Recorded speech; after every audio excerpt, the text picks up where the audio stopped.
Hi everybody, this is Boog-S Reviews, and today I'm going to be doing a review on the Marvel Legends Guardians of the Galaxy Volume 3 Star-Lord figure. Star-Lord does not come with a Build-A-Figure piece in this wave, he is the extra packed figure in this wave.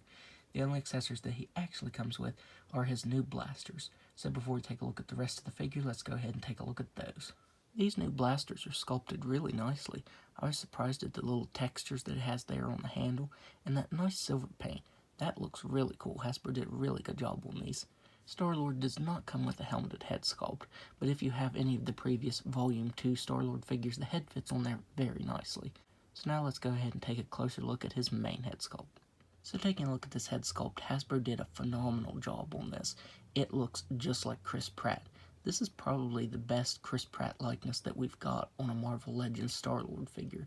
It just looks really good, and is definitely leagues better than that last Star-Lord head sculpt. I don't know what Hasbro was thinking with that one, because that one did not really look like him. But yeah, this one is spot on. The printing they used for the facial hair looks nice. He has some really good sculpt detail to his hair. This just looks amazing. Hasbro did a very good job on this. Star-Lord features a brand new torso. This is new to this particular figure, and it looks really good. It has some nice sculpt detail to it. The blue plastic is showing through on the red stripe there on the uniform, though. There's actually a bunch of blue showing through right there, and that does bother me. The gold logo there is painted on pretty nice. You can see one of the points there on the right side did get filled in with gold, and it's supposed to be blue. So that does suck just a little bit. Mine's right shoulder is getting chewed up whenever I'm moving it. He has these little dots on each of the shoulder pads, and whenever I'm moving the arms out, the joint there doesn't have enough clearance, so it's getting chewed up. So you can see that it's exposing the blue plastic underneath that red collaring. So that does suck. Surprisingly, Star-Lord actually reuses a lot of pieces from the previous Star-Lord figures. He reuses the arms. You can see all the details there, and everything are the same. The only difference, of course, is the collar. The legs are just about the same. You can see that the hips are slightly different because this one has the peg for the blasters. And of course, this one had the sculpted on belt, and this one does not. This one actually has a separate piece. So these pieces, the crotch and the hips, are new, but the legs are exactly the same, even down to the boots. So yeah, I was really surprised at the reuse on this. I really thought this would have more new pieces to it. So now let's go ahead and go over his articulation. He has a head that can look up all the way. He can look down all the way. He can move his head side to side. He has ball-jointed shoulders, but as you can see, these little dots do get chewed up whenever you move his arms out like that. They can only move out that far.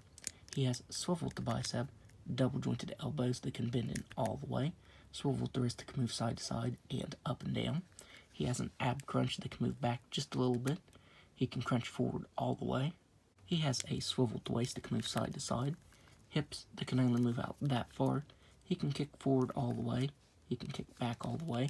He has a swivel at the thigh, double jointed knee, swivel at the boot that can move side to side, swivel at the ankle that can move down all the way, up all the way, and a nice ankle rocker. So if you have any of the previous Star-Lord figures, you pretty much know what to expect from the articulation on this. So now, let's do some size comparisons. So first up, here he is next to the very first MCU Star-Lord we got, and the Volume 2 Star-Lord figure from the Titus wave.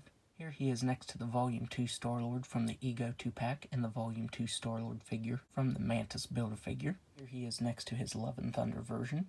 Here he is next to Gamora. Here he is next to Groot. And finally, there he is next to Adam Warlock and Nebula. So overall, I think this is a pretty cool figure. Hasbro definitely did an outstanding job on that Chris Pratt head sculpt. I am underwhelmed by the body and the paint apps on it, though. I definitely think there should have been more new pieces to this figure than just the torso there. So yeah, I am kind of underwhelmed by this figure. So that's my review. If you like this review, be sure to hit the like button and subscribe to my channel. Thanks for watching.